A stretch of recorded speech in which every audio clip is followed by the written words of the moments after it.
Fan and of రా అలాంటిది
सीताराम कल्याण महोत्सव कर्मणि असिमा विद्वानस्य मंदाल गोत्रोद्भवस्य नामदेशस्य रत्नमनाम्याः समुद्रस्य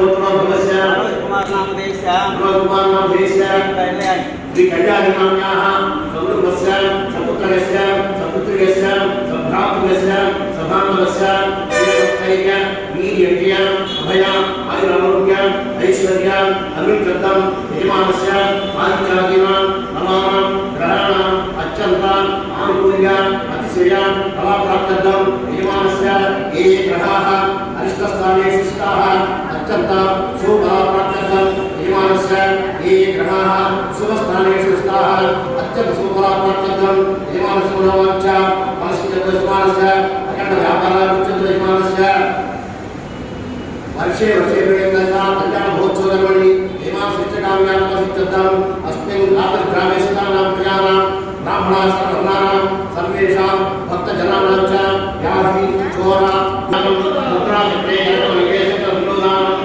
वेदस्यामस्मृतं ध्याये देवदत्तं सूत्रमचासमेतं विश्वस्यौषधि उपजातस्नानम् आपो विश्राम्यो भवायः हस्तो प्रक्षालयातु सामवेद प्रणातु अहरवेद प्रणातु विजयावेद प्रणातु महेश्वर प्रणन्तु ईश्वर प्रणन्तु ईश्वर प्रणन्तु वायु प्रणातु परम ब्रह्मात्मा देवता दैवी गायत्री चंद प्राणायाम विनियोगः स्वप्रजाशस्य देवताभ्यो नमः मंत्रस्थानं समर्पयामि दानावतरा कन्यां समर्पयामि लोकार्थं हरिद्राक्षां समर्पयामि एवं वस्त्राणि देवता मंत्रावणासमेते स्वप्रजाशस्य देवताभ्यो नमः वस्त्रार्थं हरिद्राक्षां समर्पयामि सोमस्य तन्पुत्रयं सोमस्तन्यतप्रेमं विल्यमांसः पुत्रयार्थं हरिद्राक्षां समर्पयामि गन्धर्वारान्तरादक्षां उच्चपुष्टाङ्गरिष्णे ईश्वरे भूतानां नामयोगेश्यं श्रीगन्धात्मजाक्षां समर्पयामि ओम सत्सेनाय नमः शांताय नमः गुरुजी दिया वनस्पतिरसायन दिये नाना गंधै सुशोभितं आग्रहितं देवाना रूपोयं प्रतिरोधं गोमानापयामि गोवन्दर्पयामि साक्षात् एवं दर्शयामि रोधिमां सुधा आत्मज्ञां समर्पयामि नैवेद्यं ओम भोस्वाहानतो गृहीण्यं भर्गो दिवस्य धीमहि यो जनः प्रचोदयात् सत्यं दत्तेन प्रशिष्यामि भूतत्रं भर्गं कुमारं स्वाहा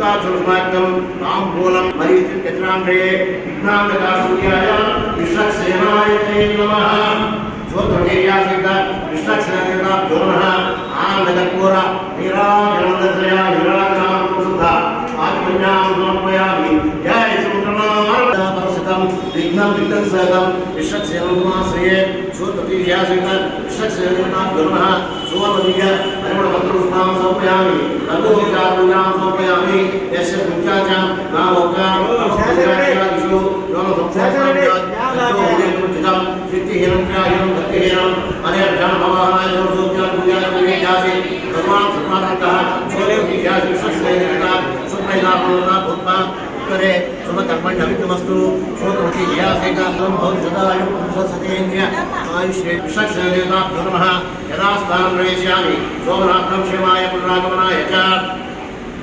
अलमुन्याहं मञ्जावरां सूत्र्यां लहुरां आचार्यगन्धारां यत्तद्भिरापूर्यां दारात्मात्मासेषु दर्शिष्विप्रबोधेषु आपोर्णामालयिष्ये एवं दत्तांशं सिद्धमा यमावच्वायचो मन्त्रया यमावशिवासुतमा शान्ताशान्तमा सुखा सुमतमा भूता भूतमा पुण्यात्मा भेज्य नैकमामृतसा भूता ब्रह्मत्रेण भूता सूर्यशक्तिभिः गङ्गासं दीप्ते च मामाहयामि धर्मः सीतारामाभ्यनमः धर्मे श्यामघोरागमसामे श्यामघोराणि श्यामहितयः सुमान् मद्दन्तां सुमानि श्यामघोराणि श्यामभावानि श्यामहितयः सुमान् मद्दन्तां सुमानि अक्षरप्रापादाभ्यः ततो धर्माणि धारयन्नो विष्णो धर्माणि तस्य ततोतां तपसे इन्द्रस्य यजस्सिताः तद्विष्णोः परमं पदकं सदा पश्यन्ति सूरयः दिनेव यश्राः तमदद्धि प्रासपञ्जमो या भवन्तस्य सुन्दते विष्णोः परमं पदं सर्वलोकान् सर्वसुरस्याता दुर्गा पुस्ता सवितो प्रातः धराता विदधात्ताय चन्द्रमाश्चरति दीर्घमायुः विदुनयाभयङ्कर विद्योर्भवन्ति मे आप्याधाम्य विष्णोः परपुरुषेण दीर्घमायुः चलं देवसन्दोत्तमान् सर्व हेमन्ता सर्वमित्राभिषेकापुरुषेपुण्रः अस्तो देवासो सौम्या मानं सर्वदेव व्यातां यशो भक्तमति घोषोत्तरा भूतम् अस्य लोकां प्रासुता पुत्रागा पुनर्नवा पूर्वस्मात् तत्त्वं दीर्घायुः विदुनयायुः प्रिय जातस्यन्याय प्रियं वयोजे दुप्योधातु श्रियं भूतानाम् अमृतत्वमायं भव सत्यासुतानन्दरो यागं भूयासिनी वारी यरा काया सरस्वतीतां सर्वे देवा प्रीतां सर्वे ग्रहा प्रीतां सर्वे वेदा प्रीतां सर्वे यज्ञा प्रीतां सर्वे शुभच्चा प्रीतां सर्वे विद्मच्चा प्रीतां पुण्याहमस्तु शिवमस्तु आयुष्यमस्तु सर्वे गुरुपास्ताना आवश्यकं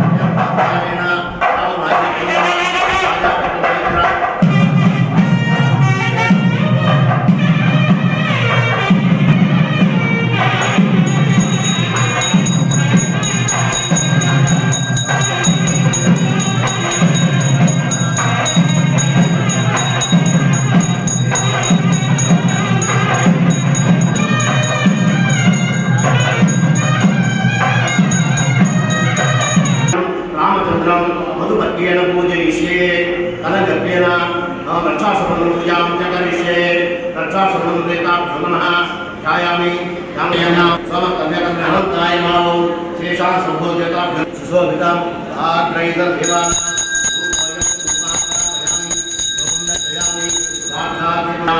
नीराजनन्दस्यामि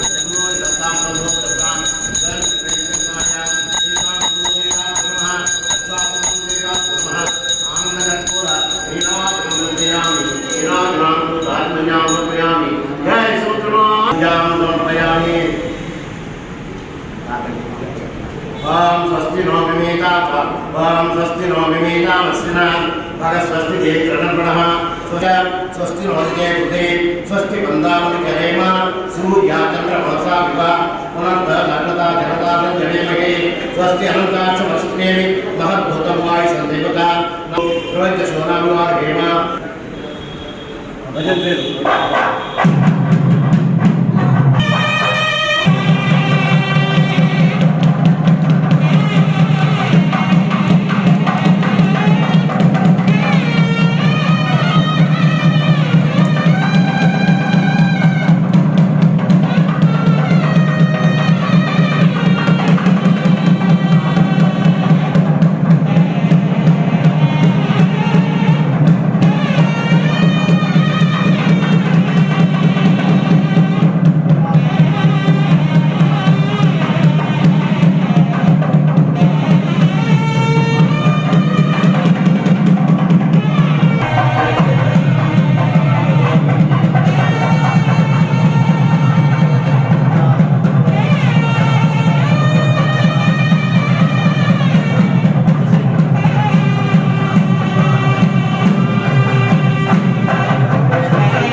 సీతాలక్ష్మణ ఆనందసమేత పట్టాభిరామస్వామి యొక్క బ్రహ్మోత్సవాల్లో భాగంగా మనం ప్రతి సంవత్సరం కూడా ఈ చైత్రమాసం దశమి నుంచి పాఠ్యం వరకు బహుళ పాఠ్యం వరకు కూడా పంచాంగికంగా మనం బ్రహ్మోత్సవాలు జరుపుకుంటూ వస్తున్నాము. పంచాంగం అంటే 5 రోజులు జరుగుతుంది. ముందు ఆ యొక్క అంకురార్పణ కార్యక్రమం, ఆఖరి రోజు ఏకాంశ కార్యక్రమంతో కలిపి 7 రోజుల కార్యక్రమం జరుగుతూ ఉంటుంది. అదేవిధంగా పంచాంగంగా జరుగుతున్న కార్యక్రమాన్ని పోయిన సంవత్సరం మనం అసలు జరుపుకోవాలి. ఏదంటే కరోనా కారణంగా మన దేవస్థానంలో ఈ కళ్యాణ మహోత్సవాన్ని జరుపుకోవడానికి వీలుగా మరి ఈనాడు భగవంతుడు ఏదో మనకి కొంత అనుగ్రహించాడు. దానికోసంగా మనం ఆ భగవంతుడికి రుణపడి ఉండడం వల్ల ఆ స్వామి యొక్క కళ్యాణ మహోత్సవాన్ని మనం ఈరోజు జరుపుకోగలుగుతున్నాం. ఆ జరుపుకోవడంలో ఈ యొక్క సుబ్బారెడ్డి దంపతులు వారు భోగి కళ్యాణం కూడా జరిపిస్తూ ఉంటారు. అదేవిధంగా ఈసారి భక్తులంతా లేకపోతే ఏకాంత సేవా కార్యక్రమాలు ఏ విధంగా జరుగుతుంటాయో తిరుమల క్షేత్రంలో కూడా అదేవిధంగా మనం కూడా ఇక్కడ ఏకాంతంగా ఈ కార్యక్రమాలను జరుపుకోవాల్సిన పరిస్థితి ఏర్పడింది. అందువల్ల ఈరోజు ఇక్కడ మనం రోజు సాయంత్రం చేసుకునే వాళ్ళం కళ్యాణ మహోత్సవాన్ని ఈరోజు మధ్యాహ్నం పూటే మనం కళ్యాణం జరుపుకుంటున్నాం. అదే భద్రాచలంలో అయితే నిన్నటి రోజు అభిజిత్ లగ్నంలో 12 గంటలకు స్వామివారికి ఆ యొక్క జీలకరాధన కార్యక్రమాలు జరుగుతారు. ప్రతి సంవత్సరం కూడా వాళ్ళు శ్రీరామనవమి రోజు ఆ శ్రీరామ జయంతి రోజే ఆ స్వామివారి కళ్యాణ మహోత్సవం జరుపుతూ ఉంటారు. అక్కడ ఆ భద్రాచలంలో వామాంకస్థిత జానకి పరిరస కోదండ దండముగలే చక్రం చోద్ధకరేణ బాహుయుగలే శంఖం శరం దక్షిణే విభ్రాణం జలజామ పత్రనయనం భద్రాద్రిమూర్తి స్థితం యయూరాది విభూషితం రఘుపతిం సౌమిత్రయుక్తం భజే అని ఆ భద్రుడి యొక్క కోరిక నెరవేర్చడం కోసంగా ఆ భద్రుడి యొక్క కోరికను తీర్చడం కోసంగా ఆ భద్రాచలంలో ఆ సీతారాముడు ఇక్కడ కూడా అక్కడ వెలుస్తున్నారు. ఆయన ఎడమ తొడ మీద ఆ సీతారామువారు కూర్చోనుంటుంది. ఆమాంకస్థితంలో కూర్చోనుంటుంది. ఆమె పక్కన లక్ష్మణస్వామి ఉంటారు. ఆ విధంగా భద్రాద్రాముడు ఆ విధంగా ఏం చేస్తుంటే మన పట్టాభిరాముడు కూడా ఆయన తీసిపోయి లేదు. ఏ రాముడైనా ఉంటాయి కదా, రావణ రాముడైనా భద్రాద్రాముడు ఉంటాయని ఈయన కూడా తన మహామాంకంలో ఆ సీతాదేవిని పెట్టుకొని ఆయన ఈరోజు కళ్యాణ మహోత్సవాలు జరుపుకుంటూ ఉన్నాడు. మరి ఆనాడు ప్రేమాయుగంలో ఆ యొక్క దశరథ మహారాజు జనక మహారాజు ఇద్దరు కూడా ఎంతో వైభవపేతంగా ఆ సీతారామ కళ్యాణ మహోత్సవాలు జరిపించారు. మరి ఆనాడు ఆ జన్మలో ఏ జన్మలో ఉన్నామో, ఆ జన్మలో మనుషులుగా ఉన్నామో, మరి పశుపక్షాలుగా ఉన్నామో, మరి ఏ క్రిమికీటకాలుగా ఉన్నామో, మరి ఏ జన్మలో ఉన్నామో మనకి తెలియదు. కానీ ఆ భగవంతుడు అనుగ్రహం వల్ల మనకి ఈ జన్మలో మానవ జన్మ కలిగింది. 30 జీవరాశుల్లో కూడా మానవ జన్మ ఉత్తమమైన జన్మ శాస్త్రాలు చెబుతున్నాయి. అటువంటి ఉత్తమమైన జన్మ మనకి ఇచ్చినందుకు కోసంగా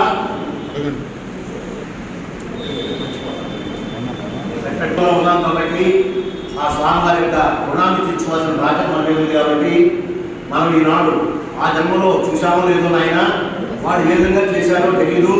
మరి ఈ జన్మలో కూడా మేము ఈ సీతారామ కళ్యాణాన్ని జరిపించి ఆ వైభవాన్ని విధంగా ఆ స్వామివారి యొక్క అనుగ్రహంతో ఈ యొక్క కళ్యాణ మహోత్సవాలను జరుపుకుంటున్నాం. మంచి సాంప్రదాయబద్ధమైనటువంటి ఒక ఆ యొక్క సంస్కరణ కలగాలంటే మంచిగా ఉంటుందంట.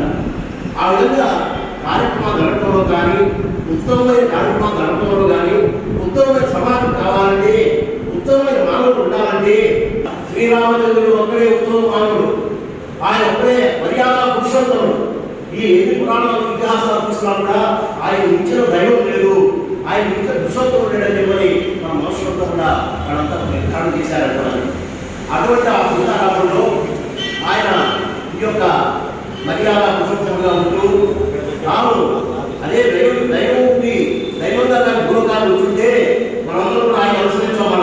ఆయన దేవుడు లేరా, పుట్టినప్పటికీ ఆయన ఎన్నో సంవత్సరాలు ఉన్నాయి, ఆయన ఏం కావాలో చేయగలుగుతాడు, మనం ఆయన ఎక్కడ అనుసరించగలుగుతామని అంటారు. అందుకనే ఆయన ఏ మహత్యాలు చూపించిన రామావతారంలో తాను సాక్షాత్ భూలోకంలో మానవుడిగా అవతారించి ఉత్తమమైన మానవుడు భూలోకంలో ఏ విధంగా చెల్లించాలి, ఏ విధమైన గుణాలు కలిగి ఉండాలి, ఏ విధమైన పరివర్తన కలిగి ఉండాలి, ఏ విధంగా ఉండాలని దానికి సాక్షాత్ అనుభవించి చూపించి మనకందరూ కూడా ఆదర్శవంతుడిగా అయ్యాడు ఆ శ్రీరామచంద్రుడు. ఆయన పితృవాక్య పరిపాలన కానీ, ఆ సోదర సత్యత కానీ, ఆ భార్య అనురాగం కానీ, ప్రజల మీద వాత్సల్యం కానీ ఆయన అన్ని కూడా కలిపి మర్యాద రాముడుగా, మర్యాద పురుషోత్తముడుగా మనందరి యొక్క మనల్ని పొందుతున్నాడు ఆ శ్రీరామచంద్రుడు. దానికి ఉదాహరణగా చూడండి, ఆయన ఆ విధంగా చేశాడు కాబట్టి మానవుడిగా కూడా సాధ్యమైంది ఆయనకి. మనందరికీ సాధ్యం కాలేదంటే మనకు కూడా సాధ్యమవుతాయి. దానికి ఏం కావాలి? నిస్వార్థమైనటువంటి వృత్తి కావాలి, పరోపకార చింతన కావాలి, ఇతరులకు సేవ చేయాలనేటువంటి గుణం కావాలి, అంతా దైవీయాలనేటువంటి అనుభవం మనకు కలగాలి. మనం ఏం చేసినా కూడా నా తప్పులు చేశానని మనం అనుకోకూడదు. భగవంతుడు అనుగ్రహంతో చేస్తున్నాను అని చెప్పి అనుకోవాలి. ఆయనే చేస్తున్నాడు అనుకోవాలి. ఆయన చేయించడం బట్టే నేను చేస్తున్నానని చెప్పనే అనుభూతి మనకు కలగాలి.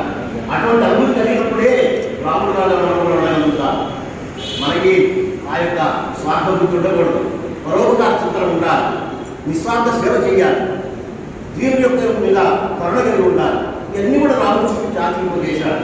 చూడండి, ఒకరోజు ఆ దశరథ మహారాజు ఆ కైకి యొక్క అంతఃపురంలో ఉన్నాడంట. ఉంటే తెల్లవారి ఆయనకి పట్టాభిషేకం, మన రాముడు వాళ్ళ కళ్యాణం చేసుకుంటున్నాడు, రేపు పట్టాభిషేకం. రేపు పట్టాభిషేకం అనగా ఆ శ్రీరామచంద్రుడు మంత్రులంతా రెడీ అవుతున్నాడు, మంగళ స్నానాలంతా కూడా. ఆ రెడీ అవుతున్న సమయంలో కైకే ఒక దూతను పంపించినట్ట, ఆ రాముడి రమణంలో నా మందిరానికి అని చెప్పాలి. చూడండి, ఆ రాముడి రమణంలోని మందిరానికి రమణమని పంపించేటప్పటికీ ఆ సముద్రుడు పోయి చెప్పారు, అయ్యా రామచంద్ర, నిన్ను కైకేయి గారు రమణ నా అంతఃపురంలో ఉన్నారు, మీ తండ్రి గారు కూడా అక్కడే ఉన్నారు, మీ రమణ ప్రాంతం పంపించారంట. పిలిస్తే అప్పుడు రామచంద్రుడు అక్కడికి వెళ్ళాడంట. వెళ్ళేటప్పటికల్లా ఆయన నోట మాట్లాడిన దశరథుడు గొప్పగా కూర్చో ఉన్నాడంట. అప్పుడు ఆ కైకేయి చెప్తుందట, రామచంద్ర, పూర్వం మీ తండ్రి దేవదానంతో యుద్ధం చేస్తున్నాడు. ఆయన దేవేంద్రుడి పక్షాల నుండి ఆ ఇంద్రుడితో ఆ రాక్షసుతో యుద్ధం చేస్తున్నాడు. మీ నాన్న దశరథుడు ఆ రాక్షసు చేత బాధలు పడి 2 సార్లు అపాయంలో పడ్డాడు మీ తండ్రి దశరథ మహారాజు. ఆ 2 సార్లు అపాయంలో పడితే మీరు కాపాడారు. మీరు కాపాడితే అప్పుడు నాకు 2 వరాలు ఇచ్చాడు మీ నాయన.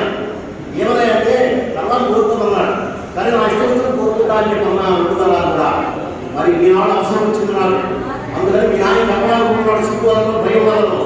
అందుకని నేను చెప్తున్నా, నువ్వు ఈ రోజు నుంచి 14 సంవత్సరాలు అరణ్యవాసం చేయాలి, నా కుమారుడు భరతుడికి పట్టాభిషేకం చేయాలి, ఇది మీ తండ్రి గారి ఆజ్ఞ అని చెప్పి అన్నదంట ఆ కైకి. అప్పుడు రాముడు ఏమన్నారా, అబ్బా నువ్వు చెప్పే మాట ఏమి రాదు, మా నాయన చెప్తే నువ్వు చెప్తే నేను చెప్తాను అన్నాడా? అల్లా ఆయన ఏమన్నాడు, అమ్మా నువ్వు నా తండ్రి, మా అందరి తల్లితో పాటు నన్ను కూడా మీ పుత్రులాగా చూసుకున్నా, మరి నేను కూడా మా తల్లితో పాటు నిన్ను కూడా తండ్రిగా ఆశ్రయించుకున్నా, మరి ఈనాడు నీకు ఎందుకు వచ్చిందో ఈ కోరిక మరి అడిగావు. మా తండ్రి చెప్పవచ్చానమ్మా, నువ్వు అడిగితే ఇస్తే చాలు, నేనైనా ఈ రాజ్యాన్ని వదిలిపెడతా, నా సీతను వదిలిపెడతా, నా ప్రాణాలు కూడా ఇస్తానన్నాడు. చూడండి, ఆ రాముడు గొడవెట్టుతో అర్థమవుతున్నాయి. ఆ విధంగా అని ఆ తల్లిని ప్రార్థిస్తే ఆ మాట నమ్మగానే ఆ దశరథ మహారాజు మూర్చిపోయాడట. మూర్చిపోయి కింద పడ్డాడు. ఆయన పోయి రామచంద్రుడు వైద్యం చేశాడు తండ్రిని. వైద్యం చేసి ఆయన శుశ్రూష చేసుకున్నాడంట.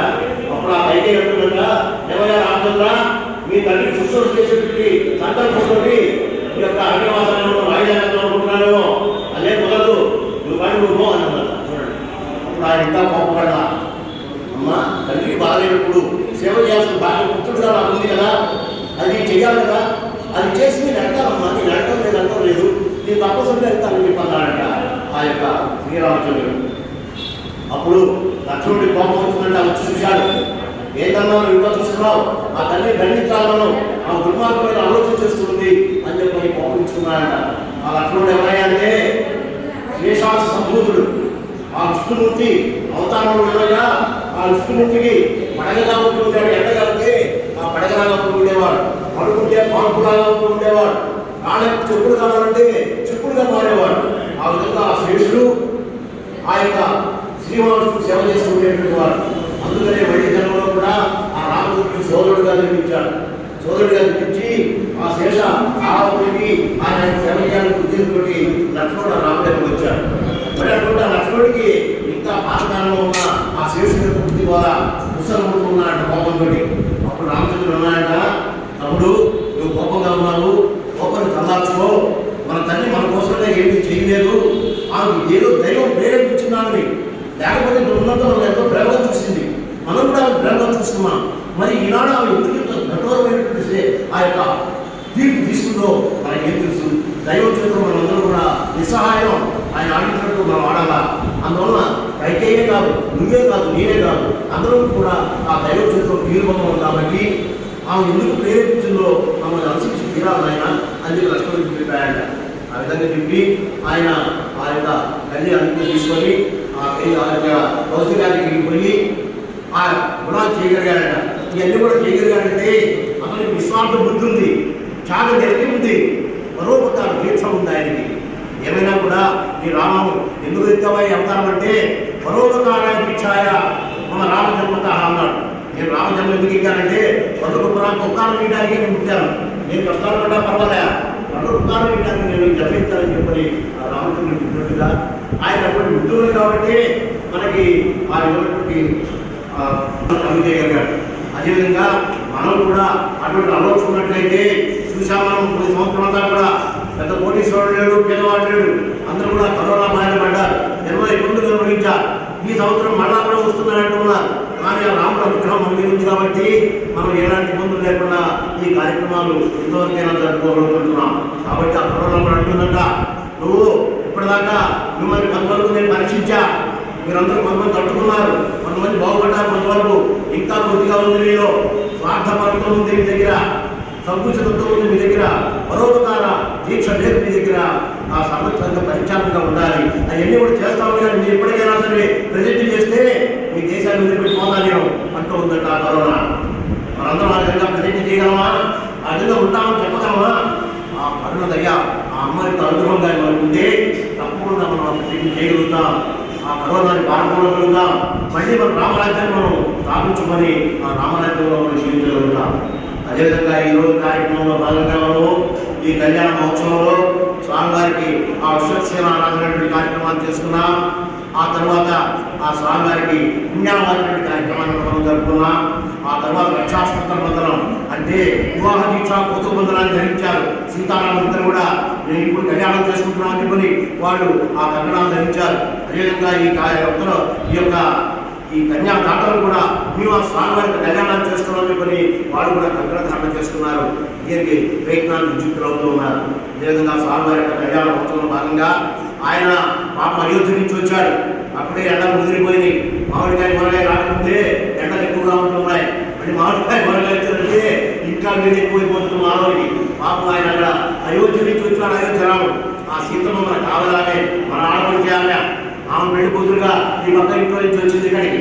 ఈయనేమో శ్రీరామచంద్రుడు అయోధ్య నుంచి వచ్చాడు, ఈ ఎండల పడి వచ్చాడు. మన ఇంట్లో పెళ్లిగానైతే మన అల్లుడికి ఏ విధంగా అయితే మనం విడిచి తీసుకొచ్చి అక్కడ ఇచ్చి కోపడబాట ఆడపిల్లి వాళ్ళు ఏదన్నా చేసి నీకు తప్పు చేస్తే క్షమించు, వాళ్ళని అనుగ్రహించు, నువ్వు కోపడకుండా అన్నమని చెప్పని అల్లుడికి కాళ్ళు కడిగి ఆయనకి మనం ఆ విధంగా ఆ షోడశోపచారాలు చేస్తూ ఉంటాం. మనం ఆయనకి వడపప్పు పాలక కూడా పెడతాం, చల్లబడి ఆయన కాస్త మోకరించుకోబాదని. అదేవిధంగా ఈ రామయ్య కూడా ఇప్పుడు మన కావలికి వచ్చాడు పాపం అయోధ్య నుంచి. ఆ సీతమ్మని పెళ్లి చేసుకోవాలని చెప్పని మనంతా కూడా ఎదురుడానికి కన్యాదాతలుగా ఉండి ఆ స్వామివారికి కళ్యాణ మహోత్సవాలు జరిపించడానికి కోసంగా ముందు ఆయనకి పాదప్రక్షాళ కార్యక్రమాన్ని జరిపి ఆయనకి కావాల్సినటువంటి చేసి ఆయన పెళ్లి కుమారుడుగా తీర్చిదిద్దుతాము. ఇప్పుడు ఈ కన్యాదాతలు ఆ స్వామివారి యొక్క పాద ప్రక్షాళన కార్యక్రమం చేస్తారు. ఓం మహాదానాన్ని భగవద్గీత కన్యాదాన పూర్వ భాగిని ఏం మధుపదాయనం రామచంద్రం మధుమంత్రేణ పూజయిష్యే వరతో హరిద్రయ చతురస్సుమండలానుపనిత్య వరతో హరిద్రయ చతురస్సుమండలానుపనిత్య అధావనీతం పరం పవిత్రం ఆయాత్ వేద అధావనీతం పరం పవిత్రాయ దేవరక్షాః ఆయాత్ దేవాస్మిన్ స్థలే సన్నిధిం దత్తరిక్తే అస్మాసుభ్యో సముమతో సహజావసతే పరమం సదం